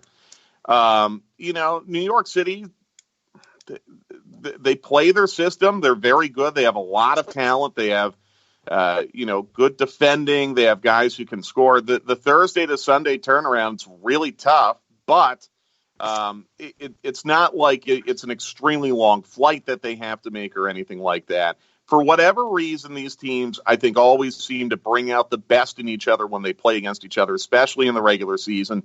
I expect nothing different on Sunday. And again, how's Atlanta United going to line up? How's Frank going to set up the team now? Do you think about maybe giving Miram a break and inserting Pereira? Is Vasquez going to be healthy enough to play? My guess is probably not healthy enough to start. What can Villalba give you? What can Barco give you? Can Barco give you 90 minutes yet? I'm not positive about that. So fascinating matchup. Big matchup. I would go as far as to say that if Atlanta United does not win on Sunday, and I know there would be a lot of time left, but if Atlanta United does not win on Sunday, they cannot win the East this year. If they do win on Sunday, then they're in good shape. Then they control their own destiny. But if you drop points at home to New York City, knowing you still have to go to Yankee Stadium, I think they would be facing extremely long odds to get the number one seed in the East. Well, and Mike, right now, being in what we call the business end of the season, I think that you're going to your players to a man and going, okay, how much can you give me? How much can you give me? How much can you give me? Especially with all of the schedule compression, all these competitions, everything that you've got going on. And I know that players are going to sit there and say, I'll give you 90. That's just, even though that's just what they're going to say because they want to be out there and compete. And I think that's just where we are right now. But once again, you get to the depth of the roster. Parkey didn't play. Lorenowitz didn't play. Mo Adams didn't play. So there is wiggle room that was created by the front office in creating the depth of the side. Yeah, no, look, I'm really not worried about the Tuesday to Sunday turnaround. I really think you're in good shape. Barco is the one that I still just really don't know about because I can't tell you for sure if he's 90 minutes ready yet. I think it's pretty clear that Tito is not. I just don't know about Barco. I think you're fine turning around Tuesday to Sunday. Now, I think we're going to have a realistic conversation pretty soon about Campione's Cup. You're in an Open Cup final now. You play at Portland. You're going to go Sunday, Wednesday, Sunday. that Wednesday is going to be Campione's Cup against Club America. I think you're going to be having a serious conversation about playing a mixed lineup there. And I know Atlanta United and their front office wants to take that match very, very seriously. But I think it's different now because you're in the Open Cup final. If you had lost last night or if you had lost to St. Louis, then I think you're looking at Campione's Cup in a completely different context. So that's where I would worry about rotation. You are going to get Bello back pretty soon, hopefully. My guess is they might want to try to give him another game in USL. He only played 45. Well, you guys know he only played 45 minutes last Friday. He probably needs a little bit more before he can start in an MLS match. But then the other thing that stands out to me now is it's almost like Carlton has returned. He wasn't hurt, but he was kind of exiled. And I think him getting almost a full half of work last night, it's almost like getting another player back from injury, even though he wasn't injured. And then, you have Kratz on top of it, who reportedly is getting really close. So, I mean, you're going to be deep enough, even against Club America, where you can play a pretty strong lineup. But looking at this realistically, your league matches are incredibly important right now, even the road matches, because you're in such a tight battle, not only to get the number one overall seed in the East, but just to have a home match in the first round. That's not a guarantee either right now. You've got a lot of clumping at the top of the table in the East. You're pretty good as far as getting in the playoffs right now because Toronto dropped points the other day. But the league matches are important. You've got to set up your team to be most competitive in the league matches and have that eye ahead to the 27th. And it is somewhat fortunate in a way that will be a Friday-Tuesday turnaround and not a Saturday-Tuesday turnaround. That's somewhat fortunate for Atlanta United. Absolutely. That makes it a lot easier to go, completely, guns blazing for the Open Cup final. I think you would anyway. And not only that, you're coming back from Orlando. Right. You'll probably fly back first thing on Saturday. You might even be able to get something in on Saturday at the training ground and then do a full, training on Monday and whatever you need to do as a walkthrough, or on Sunday, and then, do whatever you need to do as far as a walkthrough is concerned on Monday. You are really set up well for that Open Cup final. Yeah, you get a normal week. It feels like the stick in the mud, if you will, right now is Campione's Cup. And look, I am excited to do that match next week. I can't wait to see Club America. Now you've got maybe Memo Ochoa showing up in this mix all of a sudden. I don't know if he would play next Wednesday, but I'll bet you he would. That would be incredible to see him. But I think now you've got to reassess your goals as a club. And your goals right now as a club are, number one, win the U.S. Open Cup because you're in the final. Number two, do whatever it takes to get the number one seed in the East. I think number three is win Campione's Cup. And that's where, if you're really going to switch out the lineup and change the way you set up the team, it's going to come a week from tonight. Yeah, I agree. I mean, I think Campione's Cup has become a bit of an afterthought. Although, honestly, the Memo Ochoa signing does raise the profile of this game a little bit. That's good for it. That's exciting. Jason, I don't know if it's an afterthought. I think it's just, it is what it is now. I don't even want to call it a glorified friendly because I think that is not fair. It's bigger than that to me. But it's somewhere in between. It's something you can't sacrifice the NYC match or the Portland match for. And when you look at Joseph, for example, you're not going to play him in that game no matter what. Even if he's close to being able to give you time, you're going to save him for Portland. Barco, you've got to manage his minutes. I don't think he's 90 minutes for Sunday, but Frank de Boer felt like he could give you more than the 60 he gave you last weekend. The 60 and then 45 quick turn was difficult for him. He came through it okay, it sounds like. Maybe he can get deep into the second half on Sunday. Campione's Cup, maybe not. Maybe that's where Andrew Carlton starts and plays 90. Yes. Maybe that's where Mo Adams starts and plays 90. Yeah. You're reading my mind. And maybe Michael Parkhurst can start and play 90. You're actually in pretty good shape right now. Yeah, you're going to field as good of a team as you can. I don't think you're going to go do a bunch of short-term deals with USL players to come in and eat minutes. I think you're going to field a strong team. It's just not going to be your strongest team because Barco's not 100%. Pitti, you might want to have him come off the bench in that game. Joseph, not going to play in that game. You're not going to, risk a Vasquez or a Villalba unless you're trying to get them minutes to build up fitness. You're going to have to manage that game differently. Mm-hmm. Yeah, I agree. You're still playing Guzan, I think. I think LGP is in pretty good shape right now, partially because he missed the match this past Saturday. That helps. So you'll be fine. You'll be fine. Yeah, but look, I mean, we're kind of burying the lead here. We're waking up here at 10:21 in the morning, the day after Atlanta United won at Orlando in their biggest match in club history, and now they're in a major trophy final for the second straight year. I can't overstate what an accomplishment that is for this club. And the fact now that I think they're 15-6-1 over their last 22 competitions. 15-6-1 over their last 22 competitions. And of the 15, I want to say 13 are clean sheets. Just unbelievable. Where's that reality check, Mike? Well, yeah, right. If this is the reality, then sign me up for it. And look, I mean, I have a lot of respect for Steve Hummer and a lot of respect for Jeff Schultz. I mean, I tweeted about it last night. I hope that no one thinks that was a shot I was taking at the columnists. When you're a big deal in this town, you're going to get positive and negative things printed about you in columns, and that comes with the territory, and that's fine. I just thought it was an ill-informed take. You're saying you're getting a reality check because you lost 2-1 at Seattle and it's some kind of terrible loss. That's not a bad loss at all. Your two losses since Chicago, Seattle, and LAFC, you played really well, and I think you proved to LAFC that you're right there with them as far as being a top team in this league. So just a tremendous job by Atlanta United. Fans should be enormously proud of this team. It's a testament to their manager. It's a testament to the fortitude of these players. And the exciting thing is it's not over yet.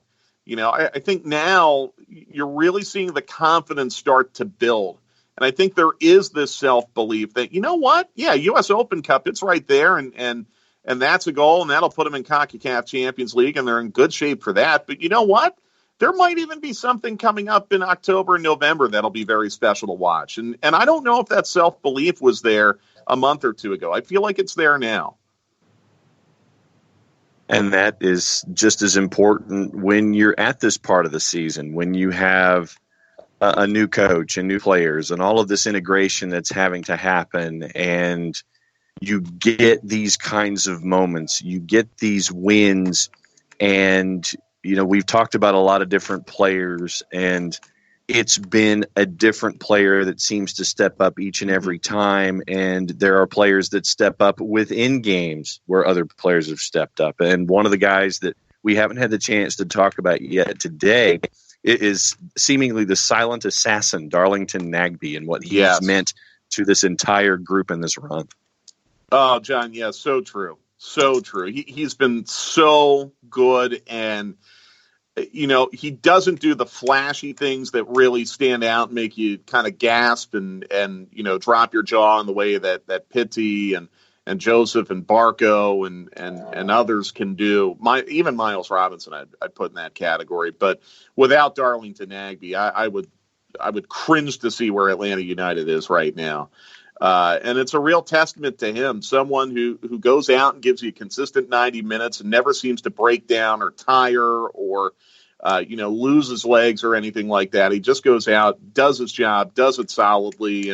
And you look at the numbers at the end of the match when you get that Opta printout, you think, wow, Darlington could be man of the match based on what he did. And you can't really remember a specific moment that would make you think that, but the numbers certainly indicate it. So, yeah, he's been awesome. I thought the midfield last night really just was incredibly strong between Nagbe and Remedi, who I thought was man of the match, and Heinemann, who could have been man of the match. Atlanta United's midfield won them that match last night. Atlanta United's midfield is going to have to be dominant over the next couple of days / weeks / whatever time it takes to get Joseph Martinez back. If Atlanta United is going to tread water during this injury crisis, it's going to have to be because of their midfield.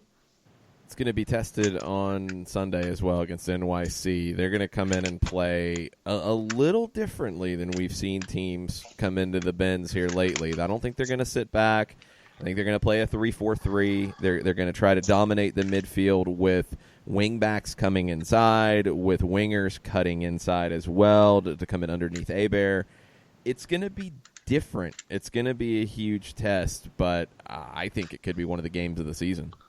It could be. I mean, really, when they played at the Benz last year in the regular season, it was the game of the season in MLS. These two teams complement each other extremely well tactically, and it always produces entertaining games. And quite frankly, Atlanta United, I don't think they have anything left to prove, but if others nationally feel like they have something to prove, well, here's an opportunity. You're at home against New York City on national TV. You've got a really, really tough, incredibly tough 3-match road trip ahead of you. At Portland, at Orlando, at Philadelphia. That road trip will determine if you're going to have an honest chance at getting home field throughout the playoffs or not, especially that match at the end at Philadelphia. And by the way, don't take that match at Orlando for granted in a couple of weeks. I mean, you don't think they're ticked off after what happened last night? So you have got to get 3 points at home, and this is going to be, I think, Atlanta United's hardest test of the season so far at home. I don't think there's any doubt about it. Yeah, right there with you. We'll get into all that today on Stoppage Time, Facebook.com/929thegame. 2 o'clock. You can join us on Stoppage Time. Send in more questions. Let us know what you're thinking about the world of Atlanta United, and we'll see if any more transfers go down between now and then. I think there's going to be moves around the league. I think teams are going to make some interesting moves today as we get deeper into it. Still waiting for the Chicago Fire to make the 18 moves that they need to make, but I guess they're standing pat. I think they're going to stand pat. It's crazy. Yeah. We'll see who gets trigger happy. The Galaxy and DC seem to be leading the way. We'll talk to you in a little bit, Mike. All right, guys. Take care. We're going to take a quick break, come back, more of your questions on an Overreaction Wednesday right after this. Looking for future leaders we can trust and believe in? Look no further than the high school student athletes right here in Georgia. High school sports teach young people how to be effective leaders. It begins by making their grades and being on time for practice. It includes learning to listen, following directions, accepting responsibility, being a good role model. And it's about respect for officials, opponents, the rules, and each other. The result? It transcends sports. It gives us hope for the future. High school sports. There's so much more than just a game. This message presented by the Georgia High School Association and the Georgia Athletic Directors Association.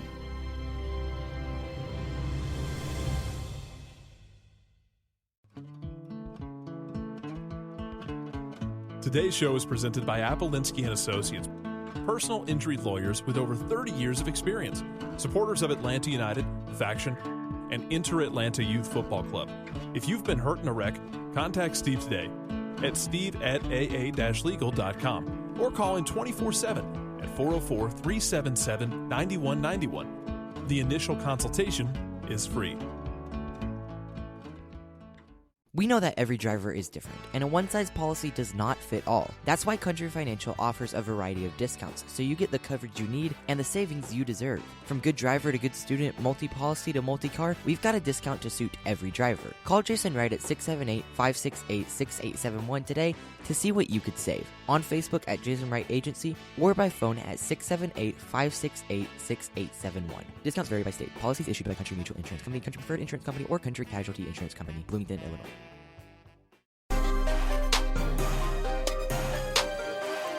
Welcome back. Soccer Down here. Overreaction Wednesday. Wall Pass Wednesday.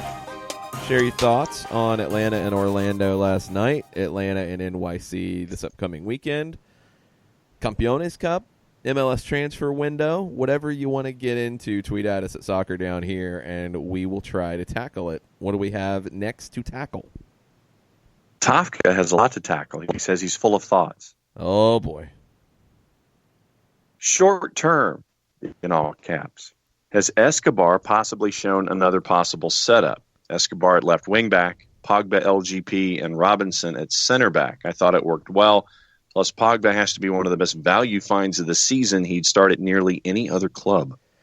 I don't know about that with Pogba. I think Pogba has been good.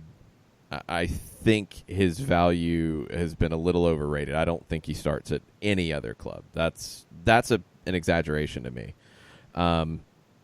I think Pogba has to show that he can play 90 minutes game in and game out. And physically, he has not been able to show that so far. So that's number one for him. I've thought about Escobar as a left back or left wing back a few times and mentioned it in different scenarios. I do think it's something we'll see from time to time, especially if you are going to have to wait on Bello a little bit longer. Because Escobar, in the case last night, I mean, it's to me an obvious move at that stage because you've got to have somebody who can run with Huon. Because Orlando was determined to get him in behind and keep playing to that side. Once Merrim came off, you had to get somebody over there who could run with him. That was Escobar. And I thought Franco I thought he worked very hard. I didn't think he had one of his best games, but he did the job that was needed. Got in one big defensive play, I think, in front of Dwyer to clear a ball away that could have resulted in a chance at the top of the six. Thought he got caught ball watching a little bit at times as a center back. I still think as a center back, he's getting comfortable in that role again. But as a wing back, he can play on the left side if need be, for sure. Malpinjo says that PT had me tearing my hair out last night. He was MIA on off-the-ball runs, waiting for the ball to come to his feet, and there were glaringly bad passes. Was it just an off night? Hashtag overreaction Wednesday. Hashtag wallpass Wednesday. Malpinjo, you're not going to have any hair left if you're waiting on Pity Martinez to make a bunch of runs off the ball and want the ball in space instead of to his feet. That's the player he is. And he will make bad passes because a lot of times he's going to try more difficult passes so they don't come off at the same percentage. He completed 28 passes, or he had 28 passes in the opposing half. He completed them at 64.3%. All but 6 of his passes were in the Orlando half. He had 3 good crosses out of 5. That's a pretty high percentage. Gressel had 2 out of 3. When Pitti drifts out wide, he can be dangerous. I think the one that a lot of people reacted to was a ball played into Pitti. I thought he should have cut back and had a shot and been selfish. He tried to lay it off. It looked like Remedi kind of flashed, maybe to show that he was going to make a run to the near post, and Pitti laid the ball into that space, and no one made the run. And that happens from time to time. That's one of those that if Pitti are on the same wavelength, that ball's laid into that space, Remedi smashes it home, we're talking about it in a completely different way. That's Pitti's game. He's going to try stuff like that. That is more difficult. That is a little more risk-reward. And when he's trying that in those spots, I'm okay with it.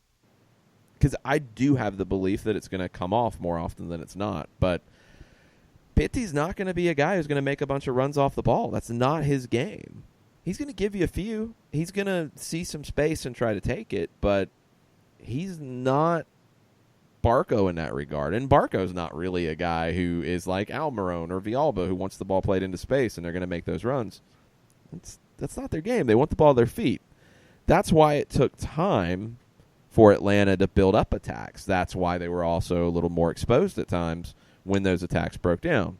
Because you didn't have the Joseph Martinez up top as a focal point. You had Barco and Pitti, who are more prone to drop in and combine. So they needed people to combine with.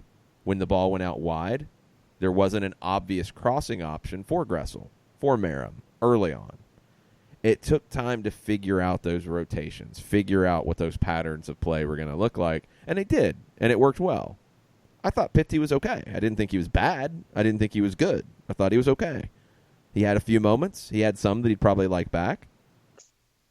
Thought he was all right. But he's not going to be a player who's making a bunch of runs off the ball. It's just not going to happen. It's not his game. Josh Airy has 3 thoughts from Orlando. Thought number 1. Thought Orlando came out very strong and the stadium was energetic for the first few minutes after wire offside call, negative tone for a majority of the first half. Every Orlando attack that full ended with groans. It's about right for Orlando. They had chances early on to do something. They didn't take advantage. The game flipped. That's how these games go quite often. Going back to Pitty real quick, I was trying to pull it up, and I was a little slow to do it. Last night, he created 3 chances, tied for the most in the team. He had 3 shots, 1 on target. 1 shot was blocked. So he was contributing in ways. It just maybe wasn't in the ways that Malpinjo and others, definitely he's not the only one, thought that you want to see. Back to Orlando. It's an emotional game, and you ride those emotional swings. And when you get into the scenario that Orlando's in, where they've had year after year after year of failure, and you get to this game, and you're jacked up, and you're excited because it's the biggest game in club history, and it looks like you get that goal, and then, he was offside by a pretty good bit. And then, there's a no, he put it into the stands. Oh, no, now Atlanta's building pressure, and it sucks the life out of the building. Because they don't have any success to fall back on that, okay, we're going to get through this, we're going to be fine. And I think now we're starting to see Atlanta fans, because you got hints of that earlier on in the season, which surprised me, honestly, because I don't think there was anything to truly give Atlanta fans that type of reaction when things weren't coming off in games, to be like, oh, here we go. I think now, and you saw it in the D.C. game especially, and that's the difference. If you take that D.C. game and it's D.C. Orlando, and D.C. plays the way they do, they sit back, they put numbers behind the ball. They are trying to look at the play on the counter. They're frustrating you. They don't give you any clear-cut chances. You're just battling and battling and battling and battling to try to get a goal. In Orlando, with the lack of success they've had, the crowd's going to be dead. Here, the crowd got louder and pushed the team forward.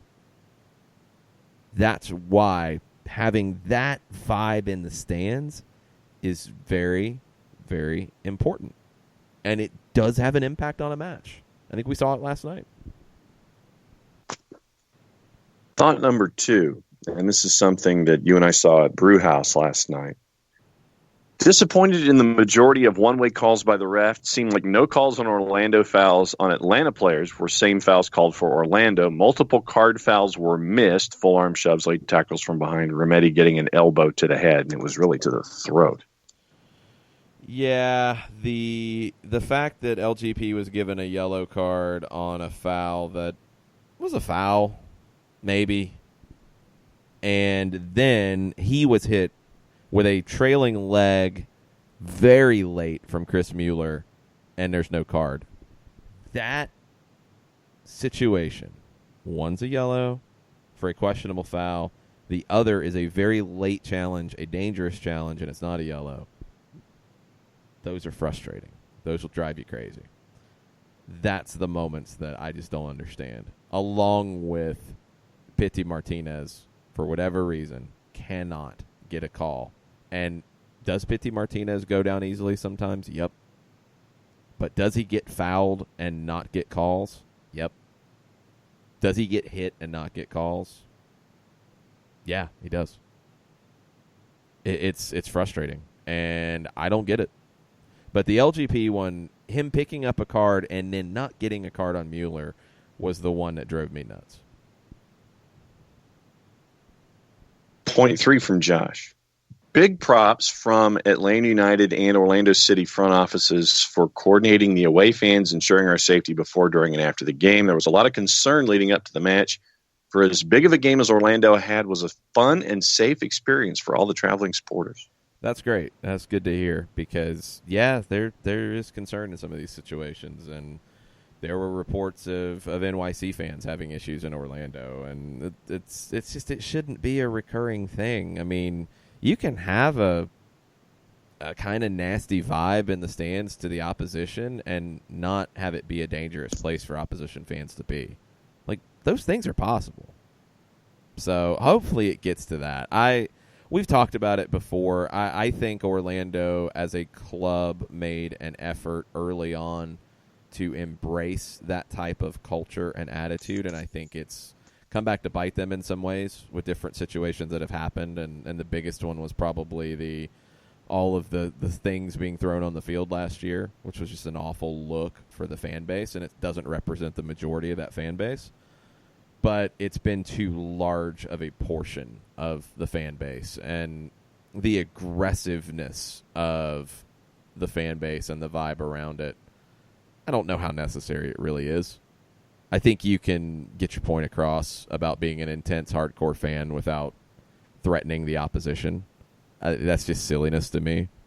And it doesn't just happen in Orlando, by the way, but Orlando is a situation where it's happened before, and hopefully it doesn't happen again, because that stadium is a great one for this league, and that fan base can be an outstanding one for this league. You've got to have a better product on the field, and I do think they've got to have the vibe change a little bit. It doesn't have to be as aggressive as it has been. Percy Herrera, and I give full credit to Darlington Nagby for breaking out the shoe phone again.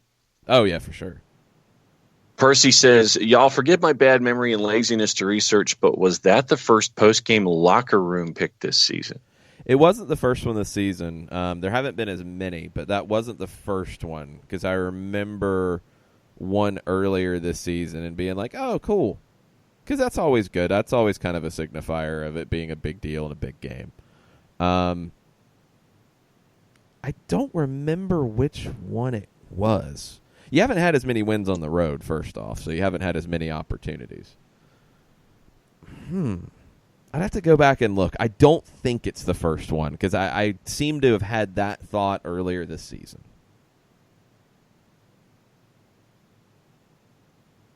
Malpin Joe and others have asked, are they thinking of, do they open the entire Benz for the final?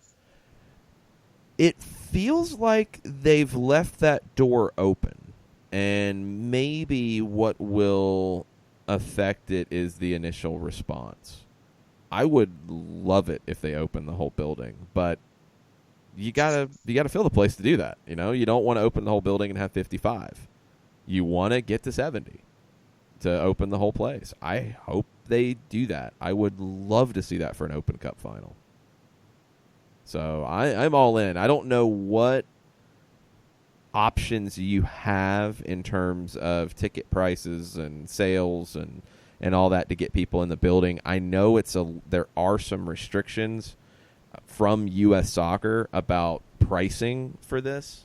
You can't, and I at least in the past, you couldn't just completely slash ticket prices. Orlando tried or came up with something or got a waiver, I don't know. But if you did $10 tickets, oh my God, it'd easily be that. I don't think you need to do that, but if you can come up with a way to really make this a party and a celebration, I would love to see it. Matt Wagner, other than Chris Duval, any other players come to mind as someone Atlanta may go after? Duval's the biggest one, just because he's on a free. Like, you don't even have to make a deal now to get him. He's on waivers, and maybe someone else claims him on waivers. That could get funky, but assuming nobody does, then yeah, that would be the obvious play to me, just because he can give you cover on the right side. He can play on the left in a pinch. You've got just that little extra bit of depth, and he's available. And I think he's a good player in this league. I've been surprised that Houston hasn't given him more of a run, because this is a guy who did play a good bit in Montreal over the last 2 years and played an even bigger bit for the Red Bulls before that. So, for whatever reason it didn't work in Houston, I think he can be an effective piece of this roster if that's the direction you go. And I think he's a guy who can get forward. He can play as a wing back. He even played a little bit of center back in a pinch in New York in the past. The fact that he's available makes that one likely. Others, it's going to feel like some dominoes. Like, I wonder what other teams have that extra bit of depth that they would be willing to give up? Or if you get into a situation like with DC and LA Galaxy where they're trying to make other moves, if they have to give up something to open up a spot, you might be able to catch a team in desperation mode. ZXQ, please say better announcers will be available for the final. I think it's probably going to be Champion and Twelman on ESPN. Yeah, I would assume so, that it's going to be an ESPN broadcast with their full production.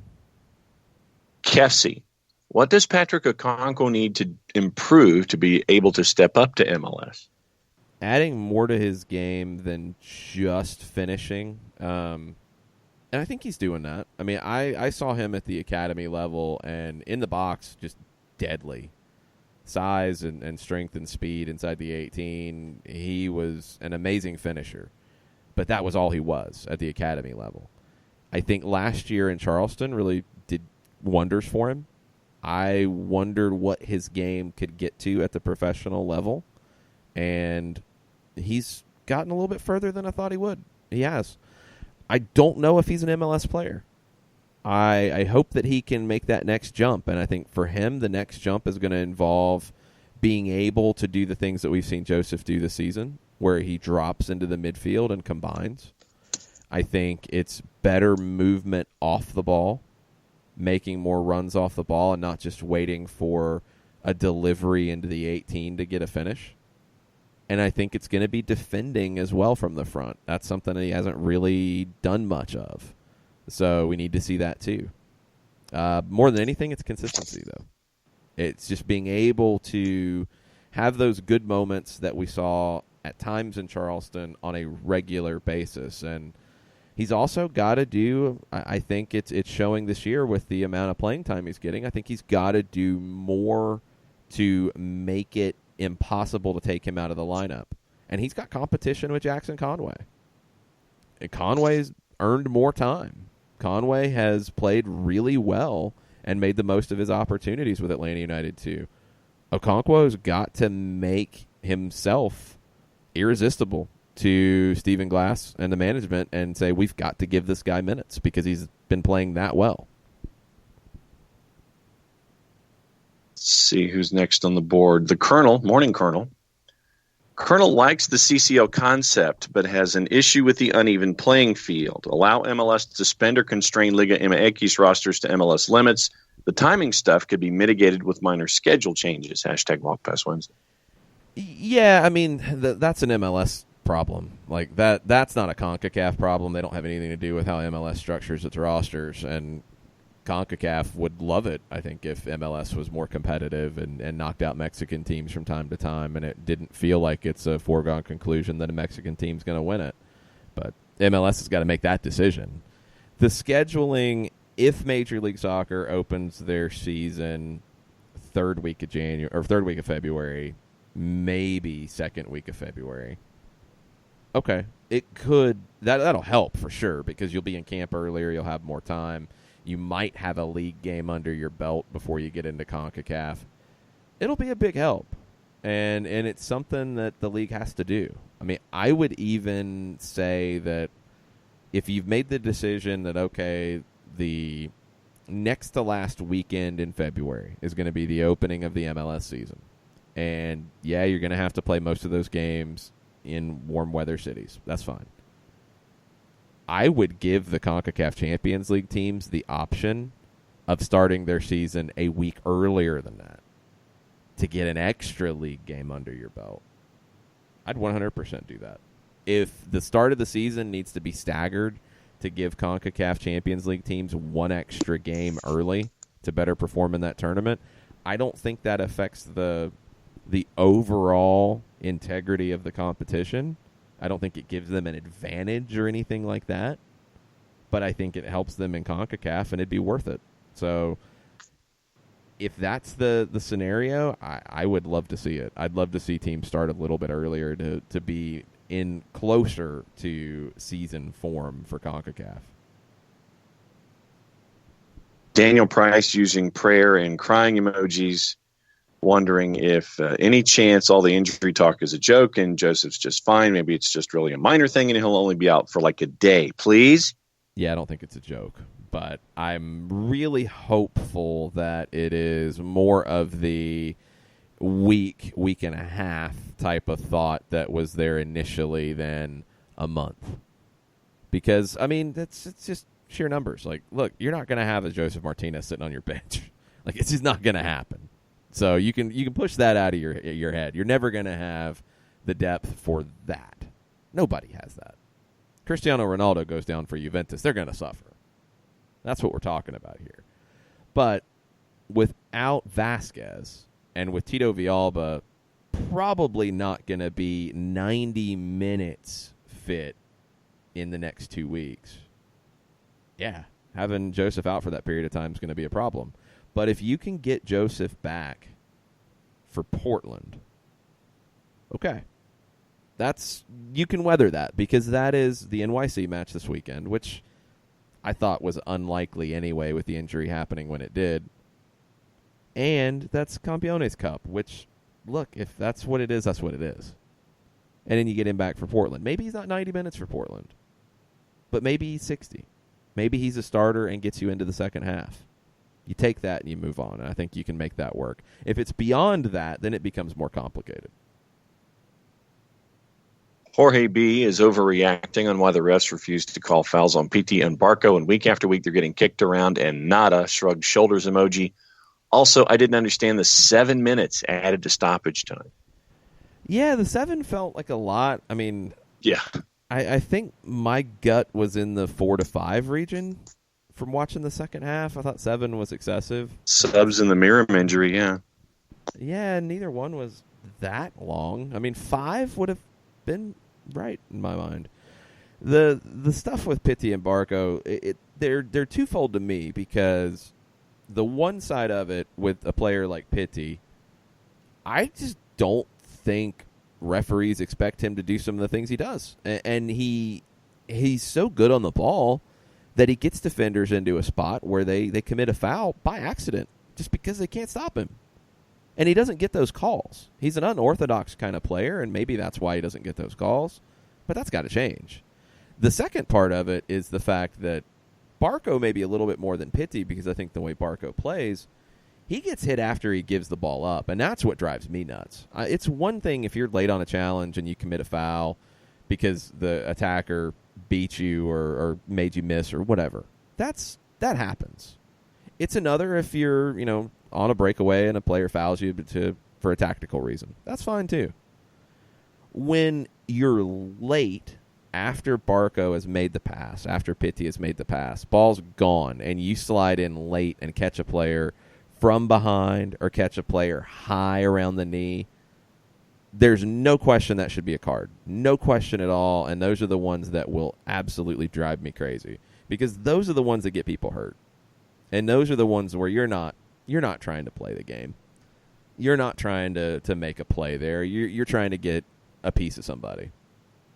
And that's the times that I get incredibly frustrated with attacking players, exciting players, players you want to come to this league, players that you want to be the front men for this league, getting kicked out of games.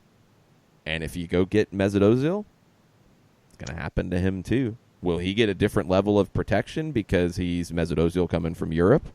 I don't know. I would hope not, because he should get the same protection that Barco and Pitti get, and they all should get protection. I don't know. We'll have to wait and see. But the late challenges and the kicks after the ball's gone, those are the ones that there's just no excuse for me on those. Joe Boss.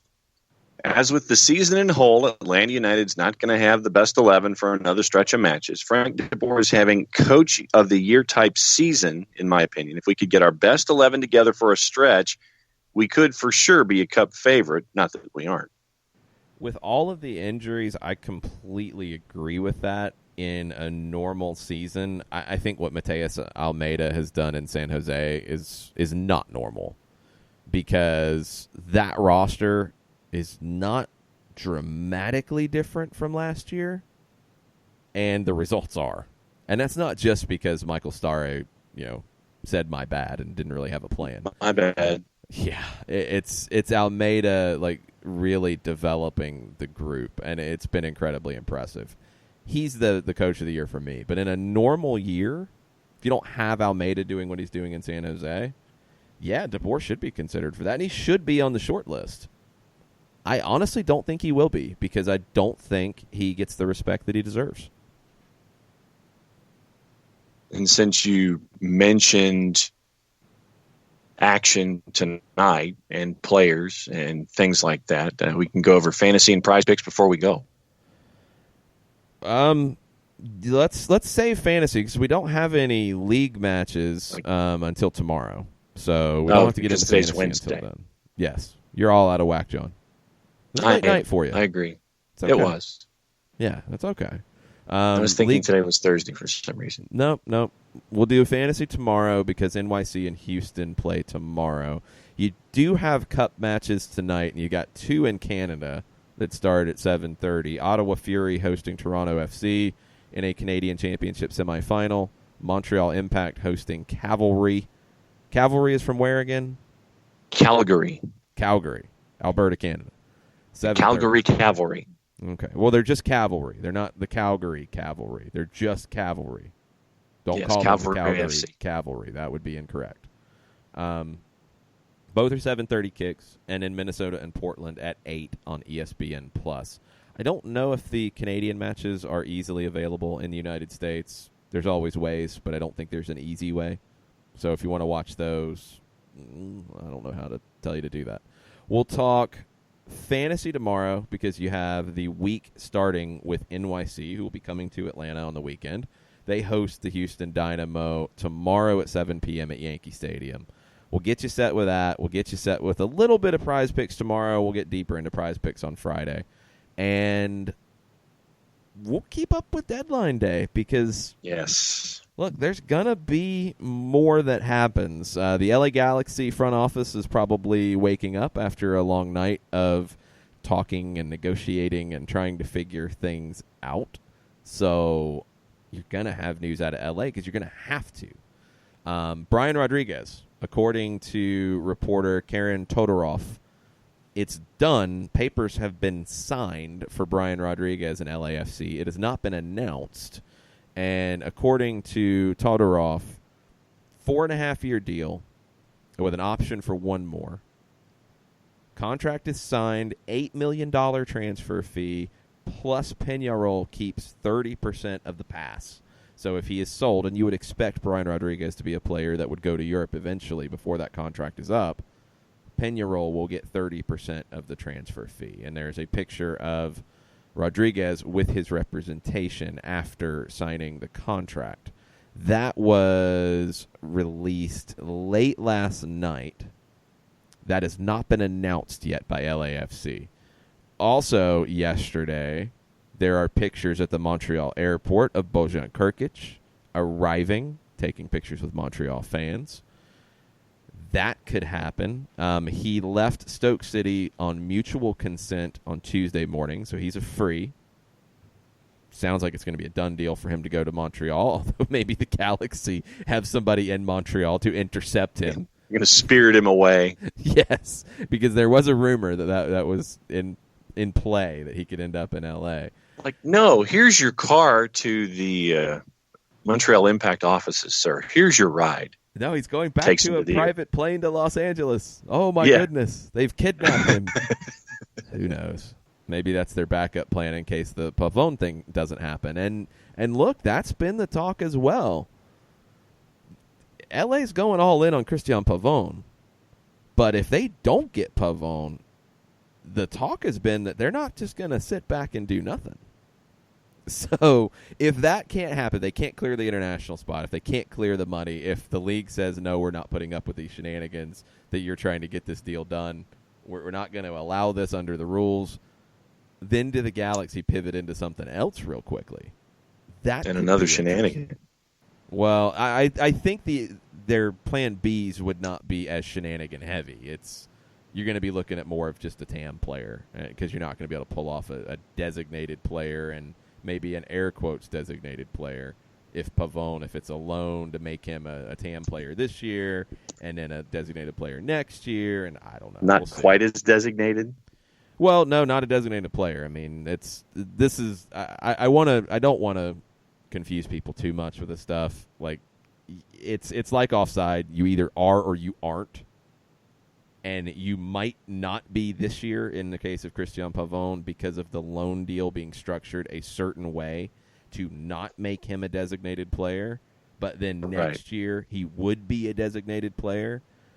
I think Major League Soccer made it clear with the Giovanni Dos Santos stuff that they are not going to let wiggle room happen and let somebody truly be a designated player according to the terms of a deal but not count as one. They're not going to do that. They forced the Galaxy to buy out Giovanni Dos Santos' contract. They're not going to allow that now, 6 months later. So they're going to have to structure the deal to make sure that it doesn't happen. And I'm sure the league will be looking at all the T's being crossed and all the I's being dotted, that it meets all the requirements. So the Galaxy are going to be busy today in one way or another. DC United is also reportedly still going to be busy. They are, according to late yesterday, in deep talks with Mateo Garcia, an Argentine winger who is playing in Spain. That would be a $2 to $3 million deal, according to the talks that I saw. So you got DC and LA very busy. I think you'll see other teams make smaller moves. Stuff's going to happen today. So we will try to tweet and keep you busy with all of it as much as we can. We'll talk about it on Stoppage Time as well on Facebook.com/929thegame. That's at 2 o'clock. We'll see if LA's gotten anything done by then. We'll see if DC's gotten anything done by then. The window closes at 1 a.m. Eastern tonight, 12 Central. And for LA, which is important, 10 on the West Coast. Paperwork has to be into the office by then. We've seen this happen in every transfer window, John, where the paper gets into the office at the last minute and it's not announced until a little bit later. Right. In this case, you could see things happen overnight and not be announced until the morning. Right. And that was what I was going to get into, was the accepted logistics of the transfer window. It's like, just because it's a deadline and you don't hear anything doesn't mean that something's not going to be announced later because the paperwork was submitted in time. Yeah, the paperwork's got to be there in time. There's no question about that. But the announcement doesn't have to coincide with the paperwork. That's the type of stuff where it can get a little weird at times. We'll see if anything else happens. We'll see if some of these trickle-down moves in the Premier League, because that's the other one with the window closing. We'll see if any of that leads to something with MLS. Maybe MLS teams get somebody on loan. Maybe they get a deal with a team needing to clear some salary or make a sale. Anything can happen. It's going to be a wild day on the transfer side. Stay tuned to all of your usual sources. I'll be tweeting from Longshoe, John from OSG Nelson, Soccer Down here as well. And we'll be back tomorrow with a recap of all of it, a preview of the NYC Houston match, a recap of the other Open Cup semifinal. It's a big day. It's a big Wednesday in American soccer, and we'll be back tomorrow to recap all of it. Thanks, everybody, for listening. Thanks, everybody, for joining us last night, either live in person or live on the app, listening and tweeting and such. We greatly appreciate it. We'll be back tomorrow morning. Mucha plata, y'all. Mucha plata.